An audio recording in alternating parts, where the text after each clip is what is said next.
When my twin and I left the orphanage, all that awaited was Grandma's property.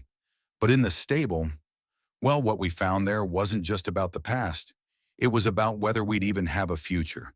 And if a story like this resonates with you, if you've ever been at a crossroads where everything felt both lost and possible at the same time, maybe stick around. Hit that subscribe button because we're going to be talking about stories that matter, the real ones. The day we aged out was aggressively gray, a flat, washed-out sky pressed down on the roof of the St. Jude's Home for Children, the same roof I'd stared at for 10 years, 2 months and 11 days.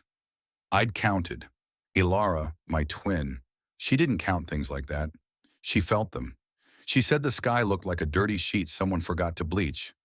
I just thought it looked like the end, or a beginning. I couldn't decide which was more terrifying. We stood on the chipped concrete steps, each holding a single, government-issue black duffel bag that contained the sum of our 18 years. A few changes of clothes, a worn paperback I'd read a dozen times, Ilara's sketchbook filled with charcoal drawings of birds she'd only seen in books, and a thick manila envelope that felt too heavy and too light all at once. Ms. Albright, our caseworker for the final 2 years, stood with us, her expression a careful blend of professional sympathy and get-on-with-it efficiency. She was a good person, I think, but her goodness was worn smooth by bureaucracy, like a river stone. "Okay, Leo Ilara," she said, her voice cutting through the damp air. "The bus ticket is in the envelope. It's a direct route. You shouldn't have any trouble." I nodded, the motion feeling stiff, foreign. For a decade, every movement had been governed by bells and schedules. The simple act of standing on a front step with no bell about to ring felt like floating in deep space. Ilara clutched her bag, her knuckles white. Her eyes, the same shade of hazel as mine but deeper, more turbulent, were fixed on the wrought iron gates at the end of the driveway. The gates we'd only ever passed through for supervised school trips or hospital visits. Now they were open for us, permanently. "There's a key in there too," Ms. Albright continued, gesturing to the envelope I was holding. "For the house and a deed, it's all legally yours now. Your grandmother Maeve, she was very specific in her will." Grandma Maeve. The name was a ghost story we told ourselves, a faded photograph, a vague memory of a warm laugh and the smell of cinnamon. She'd died 2 years ago, a stranger we were biologically tethered to. Her death had triggered a slow-moving legal process that culminated in this moment. 2 orphans inheriting a piece of land they couldn't remember in a town they'd never heard of. It was supposed to be a lifeline. It felt like an anchor. "The property taxes are significantly in arrears," Ms. Albright added, her voice dropping a little, as if sharing a dirty secret. "And the house hasn't been lived in since she passed, so you need to be prepared. It won't be a palace." We were prepared for nothing. We'd been raised in a place where the walls were always clean, the meals were always on time, and the future was a hypothetical concept discussed in mandatory quarterly meetings. The real world, with its peeling paint and overdue bills, was a foreign country. There's also a letter in there from a law firm representing a development company. Northwood Ventures. They've made an offer on the land, a substantial one. She looked at us, her gaze lingering. "It's enough to get you both a small apartment in the city, a security deposit, first and last month's rent, enough to start over properly." The unspoken words hung in the air. "Sell it. Take the easy way out. This is your one clean break." I felt Ilara shift beside me, a small, tense movement. She was the impulsive one, the one who dreamed of escape, of cities and art schools. The offer would sound like a song to her. To me, it sounded like a warning. "Thank you, Miss Albright," I said, my voice sounding like a stranger's. "For everything." She gave a tight, sad smile. "Good luck, Leo. You too, Ilara. Try to look after each other." She didn't hug us. It wasn't that kind of place. She just gave a final nod, turned, and walked back inside. The heavy oak door closing with a familiar, definitive thud that had punctuated our entire childhood. And then we were alone. The silence was louder than any bell. We walked down the long driveway, our footsteps crunching on the gravel. The only sound in the world. I didn't look back. I knew if I did, I'd see the rows of identical windows staring out like empty eyes, and I might lose the fragile courage I'd gathered. Elara walked with her head down, her dark hair falling over her face. We reached the iron gates and stepped through them. For the first time, we were on the other side. The street was quiet, lined with houses that looked impossibly perfect, with manicured lawns and cars gleaming in the driveways. We were aliens here. We found the bus stop and sat on the cold metal bench. The manila envelope lay on my lap. I traced the raised lettering of the law firm's address. Northwood Ventures. It sounded sterile and powerful. Elara finally spoke, her voice a low whisper. "We should take the money, Leo."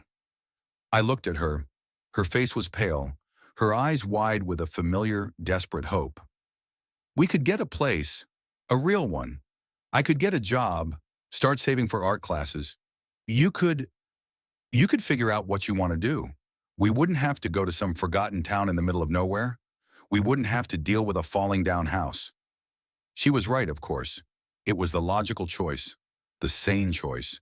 It was the choice Ms. Albright had wanted us to see.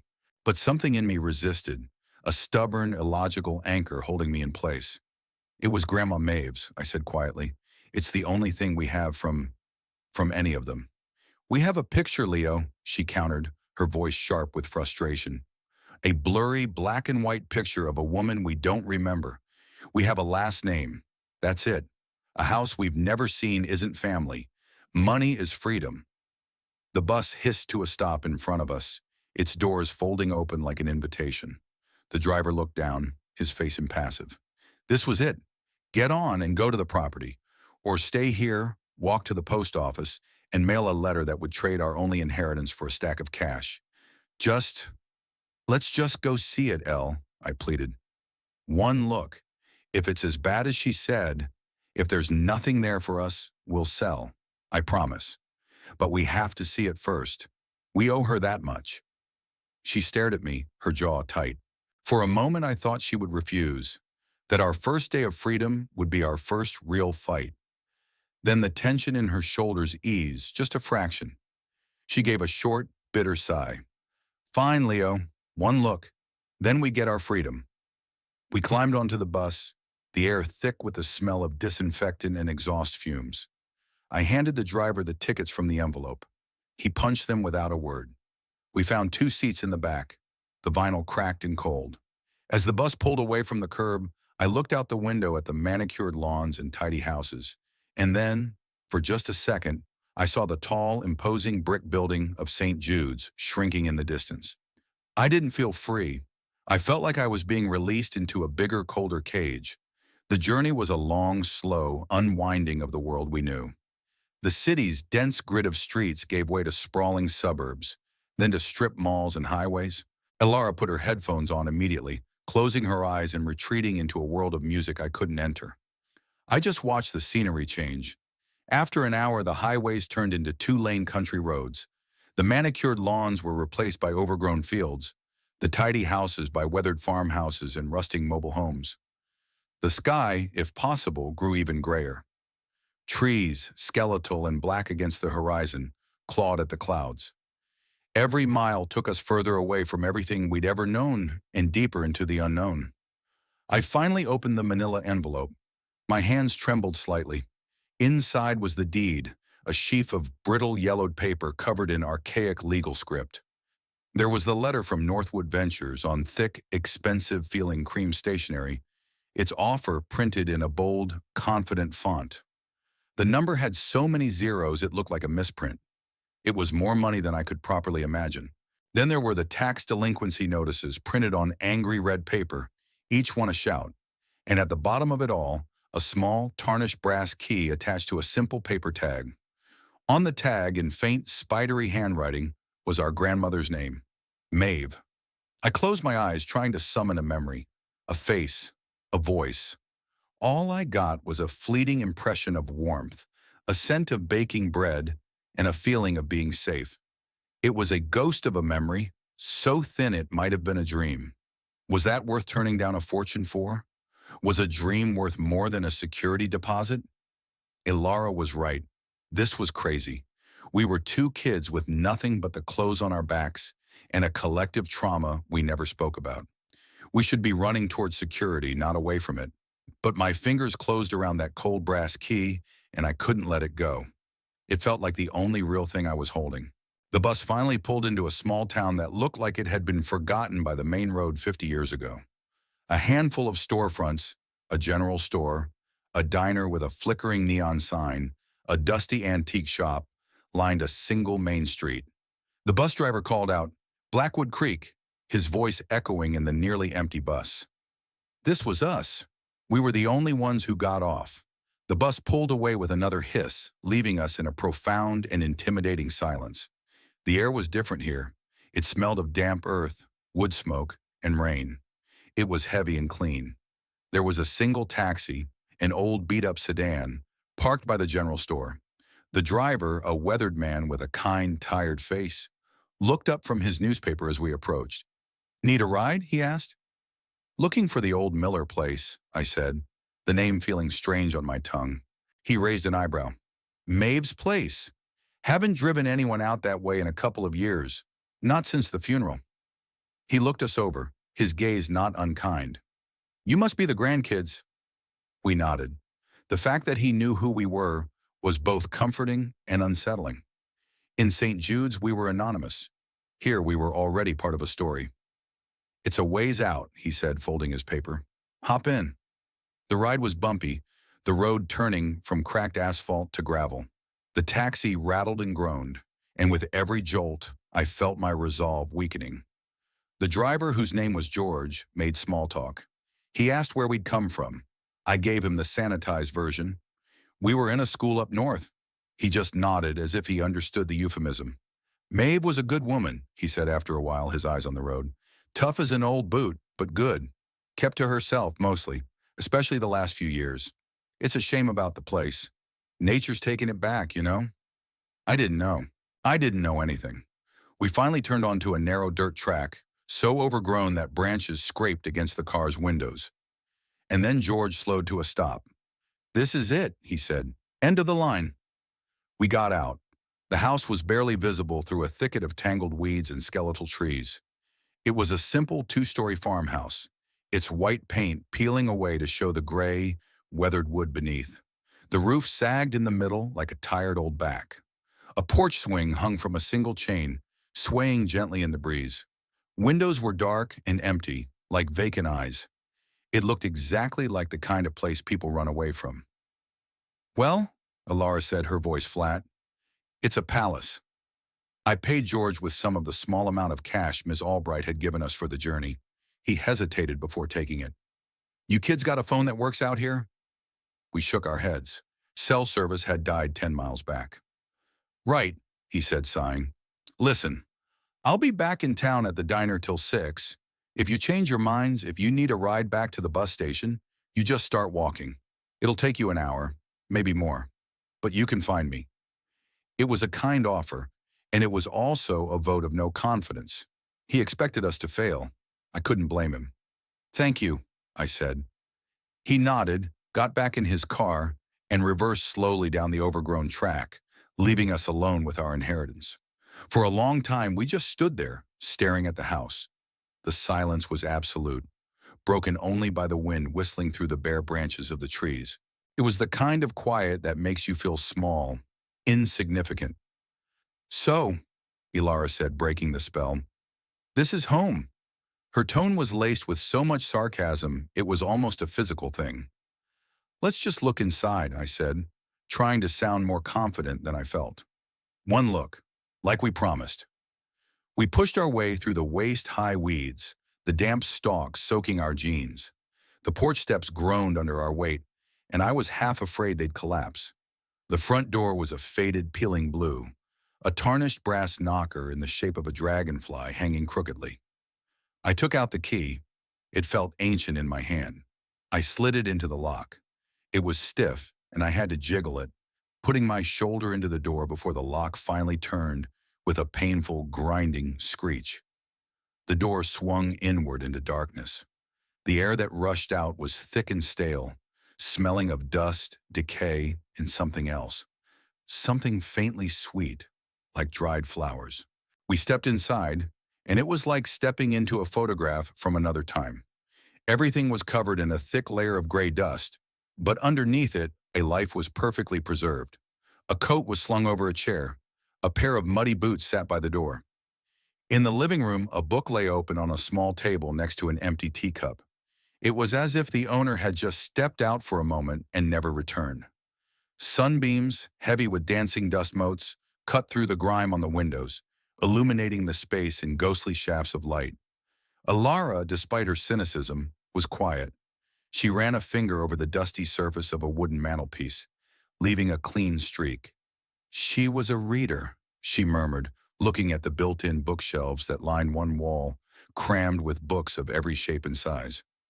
We moved through the small house like ghosts ourselves, our footsteps silent on the dusty floorboards. The kitchen was simple, with an old porcelain sink and a wood-burning stove. A calendar on the wall was still turned to a month from 2 years ago. Every object was a silent testament to the person we never knew. Upstairs there were two small bedrooms. One was clearly hers, with a simple iron frame bed, a handmade quilt folded neatly at its foot, and a single silver frame photograph on the nightstand. I picked it up. It was a picture of two very young children, a boy and a girl, with identical grins and missing front teeth. Us! It took my breath away. She had kept a picture of us all this time. In the other room, the one that must have been our mother's years ago, everything was stripped bare. An empty bed frame, a vacant dresser, a room full of absence. We explored the whole house in a kind of reverent silence. It was sad, and it was neglected, but it wasn't scary. It was just quiet, waiting. When we came back downstairs, Alara's expression had softened. The hard, cynical edge was gone, replaced by a thoughtful melancholy. "It's just a house, Leo," she said, but her voice lacked its earlier conviction. "A sad, empty house."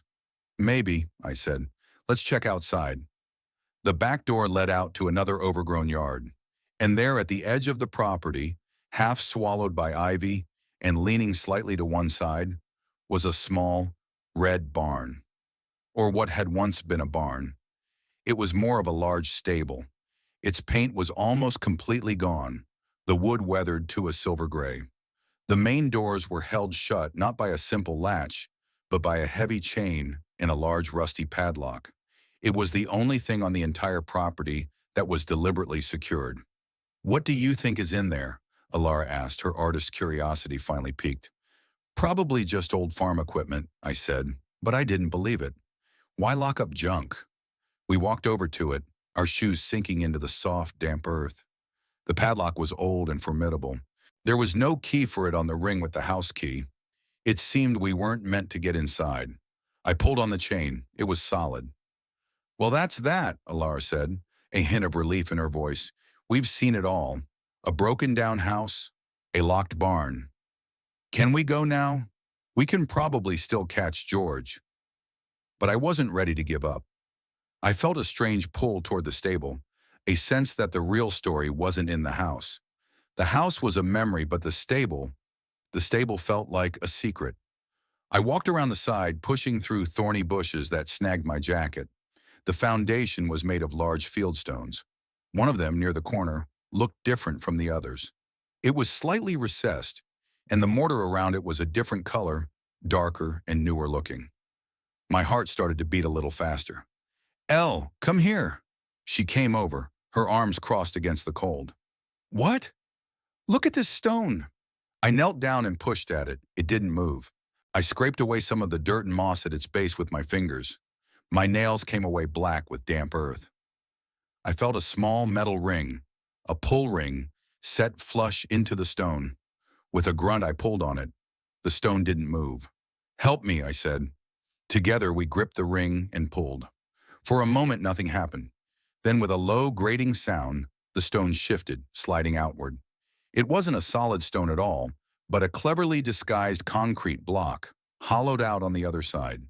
And nestled inside the dark, cobweb-filled cavity was a small tin box. It was an old biscuit tin, its painted pastoral scene of shepherds and sheep faded and scratched. It was surprisingly heavy. I lifted it out. My hands were shaking now. This was deliberate. This was hidden. This was something she wanted found, but not easily. "What is it?" Alara whispered, her eyes wide. "I don't know." We carried the box back to the porch of the house, the only place that felt remotely civilized. We sat on the top step, the tin box between us. It wasn't locked. I took a deep breath and lifted the lid. Inside there was no treasure, no money, no jewels. There was just a small, heavy iron key and a thick stack of envelopes tied together with a faded silk ribbon. The envelopes were addressed to Leo and Alara. The handwriting was the same spidery script from the tag on the house key. Grandma Maeve's. On top of the stack was a single unsealed sheet of paper. I picked it up. It read, "My dearest children, if you are reading this, then you have come home, and I am gone. I am so sorry for all the years of silence. I hope after you read these, you will understand. And I hope you will forgive me. The key is for the padlock. The truth is in the stable. Be brave. All my love, Grandma Maeve." Ilara read it over my shoulder, and I heard her sharp intake of breath. The truth is in the stable. All the weariness, the cynicism, the desire to run, it all vanished from the air around us, replaced by a heavy, vibrating tension. We looked at each other and then at the stable. We had a choice. We could leave the box, walk away, take the developer's money and embrace the simple, clean freedom we thought we wanted. Or we could use that key. We could open that door and face whatever truth our grandmother had locked away. It wasn't really a choice at all. Without a word, I picked up the heavy iron key and we walked toward the stable. Now I have to pause here, because this is the kind of moment that changes everything. If you've ever had a moment like this in your own life, a turning point where you had to choose between the easy path and the unknown, I want you to let me know in the comments. There's a community of us here who understand that the hardest choices are often the ones that define us. Your story matters, and I read every single one. The key slid into the rusty padlock with a satisfying click. It took all my strength to turn it, the metal grinding in protest, but finally something inside gave way. The lock sprang open. I pulled it from the chain, which fell to the ground with a heavy clatter. The stable doors were swollen with years of damp and disuse. Together, Ilara and I put our shoulders to them and pushed. They groaned, scraped against the dirt floor, and slowly, reluctantly opened. The air that poured out was cold and musty, thick with the smell of old hay, dry wood, and something else, a faint, metallic scent like old oil. The inside of the stable was vast and dark, much larger than it had looked from the outside. Light struggled to pierce the grime-caked windows high up near the rafters, illuminating a cavernous space filled with ghostly shapes draped in white sheets. It looked like a tomb for forgotten furniture. "What is all this?" Alara breathed, her voice hushed. We stepped inside, our eyes slowly adjusting to the gloom. We pulled a sheet off the nearest object. It was a beautifully carved wooden rocking horse, its paint chipped, but its form still proud. Under another sheet was a child-sized wooden desk, its surface covered in faint scratches and ink stains. Under another, a cedar chest. It was a child's world, perfectly preserved under layers of dust and time. This was ours, I realized, my voice thick. She kept it all. We moved deeper into the stable, pulling off more sheets, our old cribs standing side by side, a box of wooden blocks, a shelf of children's books, their spines faded. It was a museum of a childhood we barely remembered. She hadn't thrown it away. She had carefully, lovingly stored it all, as if she was waiting for us to come back. The emotion of it was overwhelming. I felt a knot in my throat so tight I could barely breathe.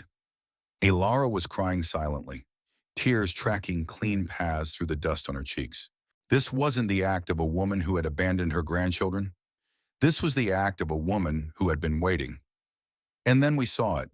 In the very center of the stable, taking up most of the floor space, was a massive object covered by a single enormous canvas tarp.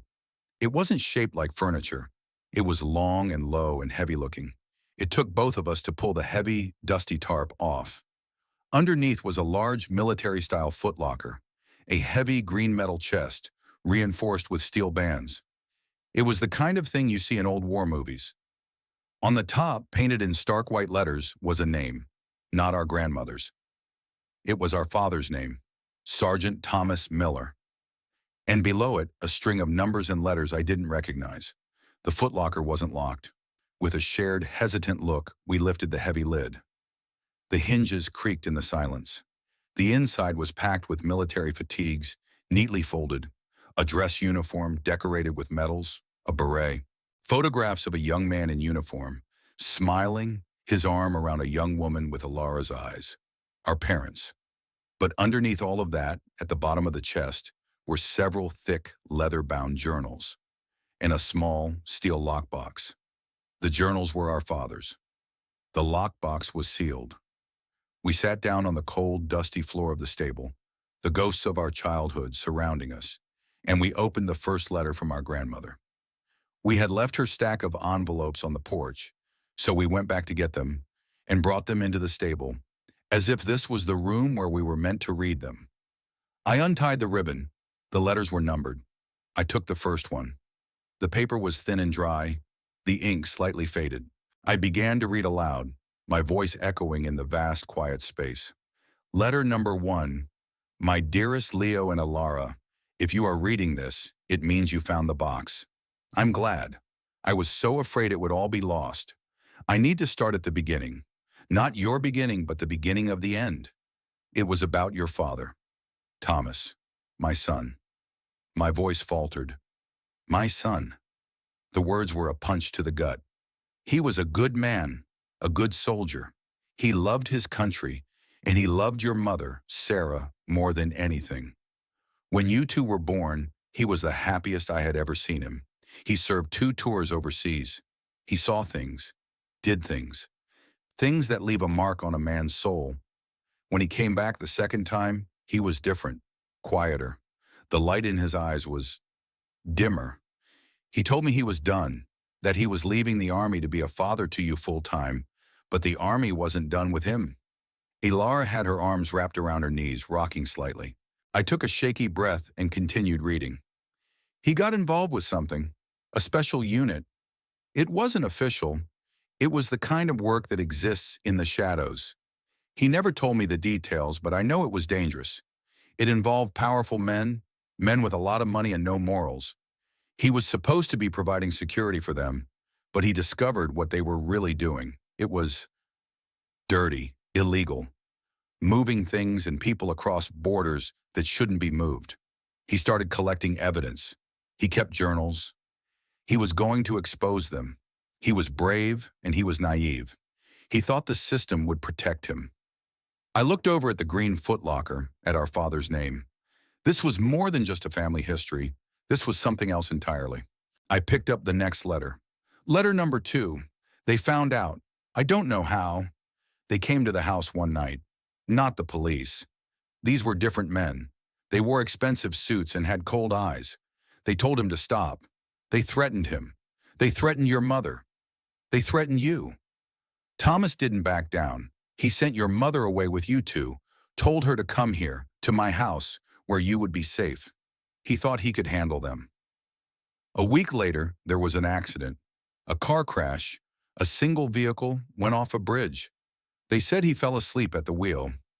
I knew it was a lie. Your father was the most careful driver I have ever known. Alara made a small choke sound.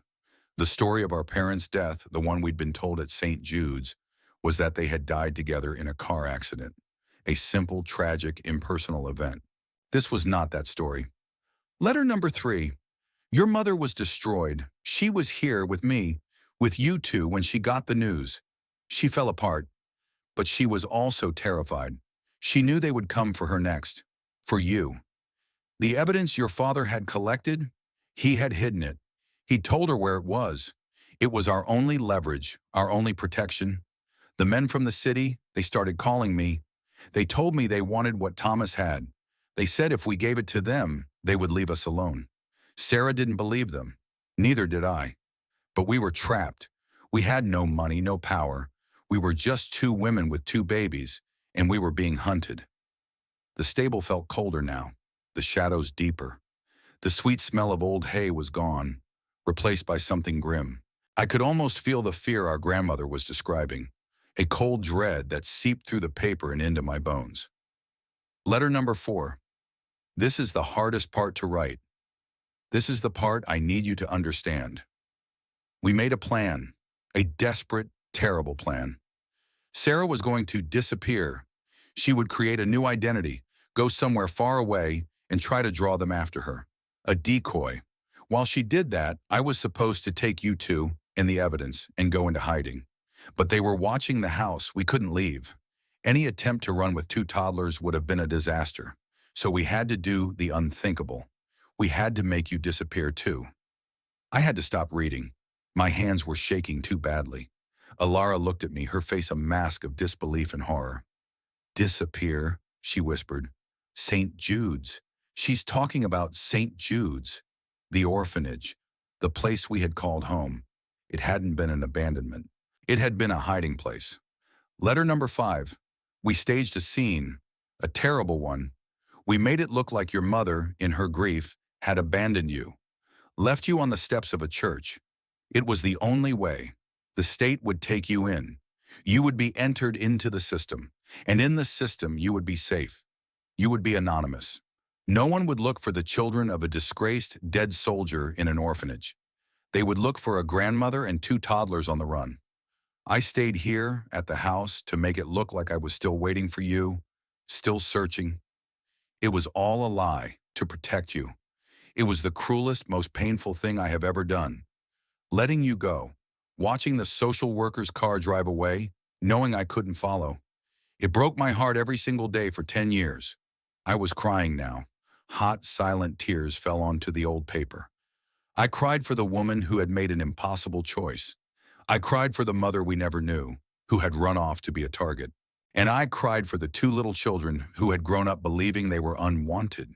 All those years of feeling adrift, of feeling like we were a mistake, a burden. It had all been a lie, a terrible, loving, protective lie. Ilara got up and walked over to the footlocker. She reached inside and pulled out one of the leather-bound journals. She opened it. Our father's handwriting was neat, precise, military. She didn't read it aloud. She just stood there, turning the pages, her expression unreadable. I picked up the next letter. There were so many of them. A decade of unspoken words. Letter number 6. The men did come. They watched me for years. They searched the house more than once. They never found the stable. Your father and I, we built a false wall on the inside years ago, just after he came back from his first tour, made the inside look smaller than the outside. The footlocker was in the space between the walls. They never knew. I lived a quiet life. I grew a garden. I spoke to no one. I let the town think I was a strange, grieving old woman, a recluse. It was the only way to keep them from getting too curious. The developer, Northwood Ventures, that's them. Or the company is a front for them. They don't want the land. They want what's buried on it. They've been trying to buy this property for years. First, they made polite offers. Then the offers became threats. The property taxes suddenly went up. Mysteriously, they were trying to squeeze me out. But I held on. I knew I had to hold on until you were 18, until you were legally adults, and I could pass this burden, this legacy, on to you. Northwood Ventures, the letter in my duffel bag, the generous offer. It wasn't a lifeline. It was a trap. They were still looking. After all this time, they were still looking. Letter number 7, about your mother, Sarah. She succeeded. They followed her trail for years. She led them on a wild goose chase across the country and even overseas. She was so clever, so brave, but they caught up with her about 5 years ago. There was no news report, no official record. I got a package one day. It contained her locket, the one your father gave her. Nothing else. That's how they told me they had won. That's how they told me to give up. Ilara let out a strangled sob and sank to the floor, clutching the journal to her chest. Our mother hadn't abandoned us. She had died for us. The neat, tidy story of our lives had just been torn to shreds, and the truth underneath was bloody and raw. I read through the rest of the letters, my voice growing hoarse. They were a chronicle of a lonely, terrifying life. A grandmother watching her grandchildren grow up from a distance through carefully discreet inquiries made by an old friend in social services. A woman living in fear, but also in fierce, stubborn hope. The last letter was different. The handwriting was shakier. Letter number 10, I am sick now. The doctor says it won't be long. I am not afraid to die. My only regret is that I will not see your faces again. I have left you a choice. It is a terrible choice, and I am sorry for that. In the lockbox at the bottom of the chest, you will find everything. All of your father's evidence. The original documents, photographs, ledgers, everything you need to expose these men. But if you do, they will come for you. They will not hesitate. They will destroy you, just as they destroyed your parents. The other option is to take this box, drive it to the deepest part of Blackwood Lake, and let it sink. And then you sell this land. You take the money from those monsters and you run. You build a new life and you never, ever look back. Forget the name Miller. Forget this place. Be free. I do not know which choice is right. Your father was a hero. He wanted justice. Your mother was a protector.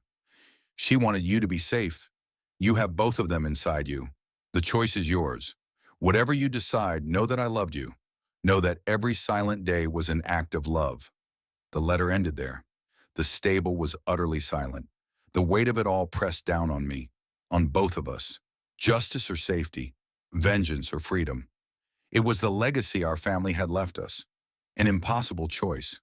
Ilara finally looked up, her face streaked with tears and dust. She loved us, she whispered. It was a statement of profound, earth-shattering discovery. She loved us the whole time. Yeah, I managed to say, my throat tight. She did. We sat there for what felt like hours, surrounded by the evidence of our past and the terrifying burden of our future. The initial shock gave way to a deep, gut-wrenching grief. We grieved for the parents we never knew, for the grandmother who had suffered in silence, and for the children we had been, who had grown up believing a lie. And then grief gave way to anger, a hot, burning rage against the faceless men in suits who had torn our family apart and stolen our lives. They had taken everything, and now they wanted to buy our silence with blood money. They can't get away with it, Ilara said, her voice low and hard. The grief was gone from her eyes, replaced by a cold fire I had never seen there before. They can't just win. What are we supposed to do, Elle? I asked, the weight of our grandmother's words pressing down on me. We're two kids with nothing. They're a powerful company. They killed our parents. What chance do we have? We have the truth, she said, tapping the journal in her lap. We have what's in that lockbox. We looked at the small steel box. It was so small to hold something so dangerous. Grandma said to choose, I said. She gave us an out. She wanted us to be safe. Maybe the best way to honor them is to live, to be happy, to take the money and disappear, just like she said. Ilara stood up, her movements sharp, angry. No, that's not honoring them. That's letting them win. They murdered our family, Leo, and they want to pay us to forget about it, to buy this land, to tear down this house, to destroy the last place our grandmother protected for us. They want to erase us. I won't let them. Her passion was terrifying and exhilarating. The part of her that had always wanted to run was now the part that wanted to stand and fight. And me, the one who had stubbornly insisted on coming here, I was the one who was afraid. I was the one who could hear our grandmother's warning echoing in my ears.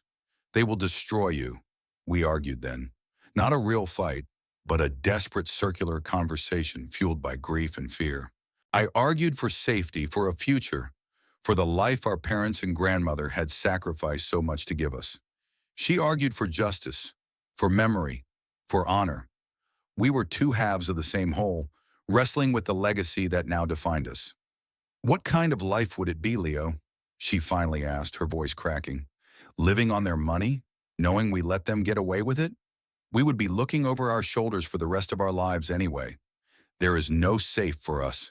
There never was. The only choice is whether we hide or we fight. And in that moment, I knew she was right. Hiding hadn't saved our mother. It hadn't saved our grandmother from a life of fear. It had only postponed the inevitable. The only path to true freedom was through the fire. The choice was made. It settled over us not with a sense of victory, but with a heavy, solemn resolution. We were no longer orphans adrift in the world. We were the children of Thomas and Sarah Miller, and we had work to do. The first step was to open the lockbox. There was no key, but inside one of the journals, tucked into a flap in the cover, was a small piece of paper with a 4-digit combination. It worked. The lid of the box opened with a soft click.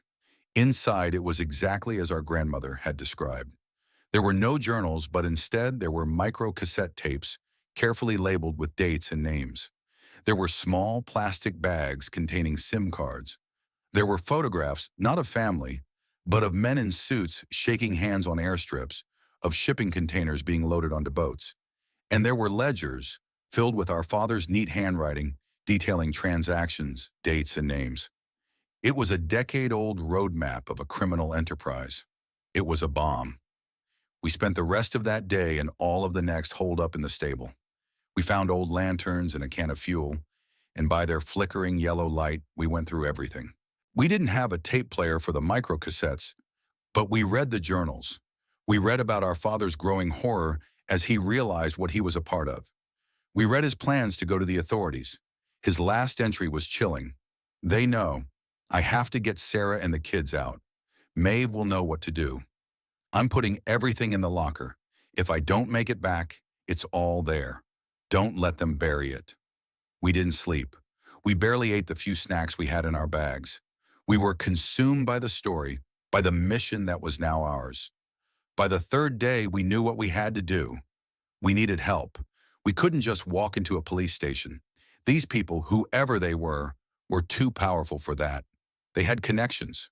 We needed someone who operated outside the system, or at least knew how to navigate its corrupt corners. My mind went back to Ms. Albright. She was part of the system, yes, but I remembered the look in her eyes, the sympathy, the way she'd warned us about the property. Maybe, just maybe, she was more than just a caseworker. But we had no phone. I thought of George, the taxi driver. He had said he'd be at the diner. It was a long shot. We made a plan. Ilara would stay here, with the evidence. She would hide it somewhere new, somewhere even we could barely find. I would walk to town. I would find a phone. I would make one call. Before I left, we did one more thing. We found a shovel in the stable. And in the soft earth behind the house, under the branches of a huge ancient oak tree, we dug a deep hole. We placed the empty biscuit tin, the one that had held the key and the letters inside. We filled it with dirt. It was a grave, and it was a promise. We were burying the past, but we weren't forgetting it. I walked out to the road, the same dirt track George had driven us down. It felt different now. It wasn't the path to an abandoned house. It was the front line. The walk to town was long and cold. The gray sky pressed down, but I didn't feel small anymore. I felt like I was carrying the weight of my entire family on my shoulders, and it was making me stronger. I found the diner, the same flickering sign, the same quiet street. I walked in. The smell of coffee and fried bacon was overwhelming. George was sitting in a booth at the back, reading his paper, a half-empty cup of coffee in front of him. He looked up when I came in, and his eyes widened in surprise. "I was wondering when you'd show up," he said, a slow smile spreading across his face. "Figured you'd have had enough of the quiet by now. Need that ride back to the bus station?" "No," I said, sliding into the booth opposite him. "I need to use your phone." His smile faded. He saw the look on my face, the exhaustion, the grief, the hard-earned resolve. He saw that the boy who had arrived 3 days ago was gone. "It's in the back," he said quietly after a moment. "By the kitchen. What's going on out there, son?" "It's a long story," I said, "and I think you're already a part of it." I called the main number for the social services office and asked for Ms. Albright. I was put on hold for an eternity. Finally, her voice came on the line, professional, slightly annoyed. "This is Albright. Ms. Albright, it's Leo Miller." There was a pause. "Leo, I wasn't expecting to hear from you. Did you decide to accept the offer?" "No," I said, my voice steady. "We're not selling, but we found something here. Something our grandmother left for us. It's about our parents. It's about why they died." The silence on the other end of the line was heavy. I could hear her breathing. "Leo, whatever you think you've found, You need to be very, very careful, she said, her voice dropping to a near whisper. Those people are not to be trifled with. You knew, I said. It wasn't a question. You knew the offer wasn't just about land. I suspected, she admitted, her voice tight with a stress I had never heard before. Maeve, your grandmother, she contacted me a few months before she died, through a mutual friend. She told me, or not everything, but enough. She made me promise to make sure you got the envelope, that you knew about the offer. She said you needed to have the choice. We've made our choice, I said. We need help. We have the evidence. Everything my father collected. Another long pause. I thought she might have hung up. Then she spoke, her voice firm, decisive. Don't talk about this on the phone. Not on any phone. I'm going to give you an address. It's a journalist, an old friend of mine. He's retired, but he still has connections. He's the only person I trust who might be able to help you without getting you killed. Memorize this. Don't write it down. She gave me an address in a city 3 hours away. A name, a code phrase to use when I called him. Go there, Leo, she said. Take what you have and go directly there. Don't stop. Don't talk to anyone else. And for God's sake, be safe. She hung up. I stood there in the back of the diner, the receiver still pressed to my ear, the dial tone buzzing. It was real. The threat was real. But for the first time, so was the hope. I went back out to the booth. George was watching me, his expression serious. Trouble, he stated. I nodded. The kind you don't walk away from. He took a long sip of his coffee. Maeve was a good woman, he said again. She bought my wife's preserves every year at the town fair. Paid too much for them. Said it was important to support your neighbors. I owe her one. He stood up. My taxi is out front. The tank is full. Tell me where you need to go. And just like that, we had our first ally. The coming weeks were a blur of fear and forward motion. George drove me back to the property. Alara and I packed the evidence into a waterproof bag. We took the journals, the tapes, the photos, the ledgers. We left everything else. We said a silent goodbye to the house, to the stable, to the ghosts of our family who had watched over us there. We got into George's taxi and didn't look back. He drove us the 3 hours to the city, to the address Ms. Albright had given us. He dropped us a block away, refused to take any money, and just said, You make your grandma proud, you hear? Then he was gone. We found the journalist. His name was Peterson. He was an old, grizzled man with sharp, intelligent eyes who looked like he'd seen it all. We told him our story. We showed him the evidence. He spent a week verifying it, making quiet calls to old sources. He bought us a cheap tape player, and we listened to our father's voice for the first time. His calm, steady narration of corporate crimes, a chilling message from the grave. Finally, Peterson looked at us from across his cluttered desk. This is bigger than you know, he said. Northwood Ventures is just the tip of the iceberg. This goes deep. It's dangerous. But it's the truth, and it deserves to be told. He published the story. It didn't appear in a major newspaper, but on a respected independent news site known for deep investigative work. It was released all at once, a massive data dump accompanied by Peterson's sharp, insightful prose. The fallout was immediate. Northwood Ventures collapsed overnight. The FBI opened an investigation. Names were named, indictments were handed down. It was a storm, and we were in the eye of it. We were taken into protective custody for a while. It was strange being back in a world of supervision and schedules, but this time, it felt different. It felt like a shield, not a cage. The men who had killed our parents were never charged with murder. The accident was too old, the evidence too cold. But they were ruined. Their careers, their fortunes, their reputations, all of it was destroyed by the words of the man they had silenced years ago. His voice had finally been heard. When it was all over, we were released. We were still just two kids with a duffel bag each. But everything was different. The government unfroze our grandmother's assets. With the tax liens cleared by a victims fund, the property was truly ours. So we went back. We took a bus and then a taxi, and we stood once again in front of the peeling blue door. It didn't look like a sad, broken-down house anymore. It looked like a survivor. It looked like us. We spent the next year working. We learned how to patch a roof, how to clear a field, how to plant a garden. We used some of the money to hire a local crew to help us put a new roof on the stable, to reinforce its walls. We turned it into Alara's art studio. She painted. She filled canvases with the gray skies, the green fields, the resilient, stubborn hope of the place. I found work in town, at the general store, stocking shelves and learning the names of the people who had been our grandmother's neighbors. They were quiet, reserved people, but they were kind. They brought us casseroles. They offered us advice on our garden. They slowly, carefully welcomed us into the community that our grandmother had chosen. The house is different now. It's filled with light and the smell of Alara's oil paints and the sound of music.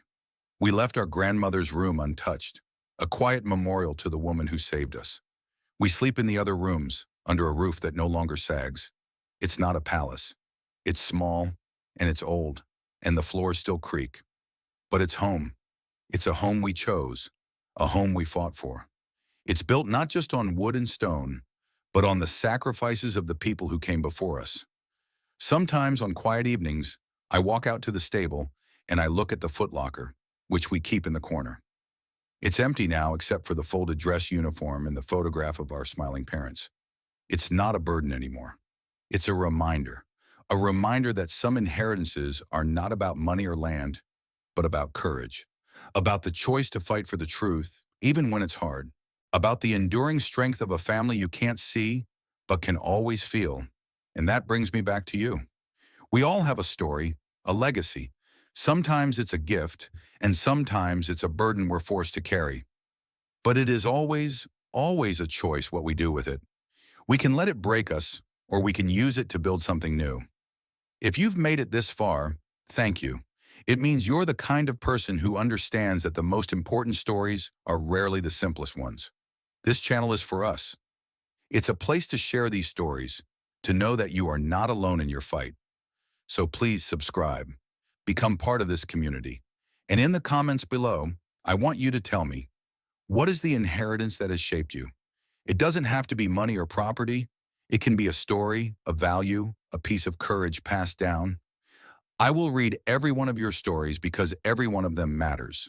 And together we can remind each other that no matter how dark it gets, we always have a choice. We can always choose to be brave.